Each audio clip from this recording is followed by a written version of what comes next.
Қарашаш негізі түркше оқыған ғой колледжда. Дым сабаққа бармаған мынау. Шашылып жүр. Анан айтсашы. Экзамен сияқты маған қазір. Мынан не дейді десем, енді мен бұлар сияқты сөйлей алмаймын ғой деп ақталып отыр. 3 жыл не істедің мына колледжда? Оқымай. Не істедің? Оқымай. 3 айда адам практиковать етпей сондық болады. Қойшы айналайын.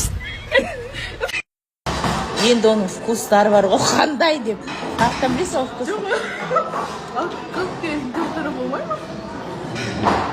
Қандай түрлер болды маған мен айтын саған? Коктейль алып кел дедім болды. Мен барса да осы жерде сөйлесің қандай. Анау бар, мынау бар деп айтады. Жаңа бәрін білетін болып тұрсың ғой сен. А?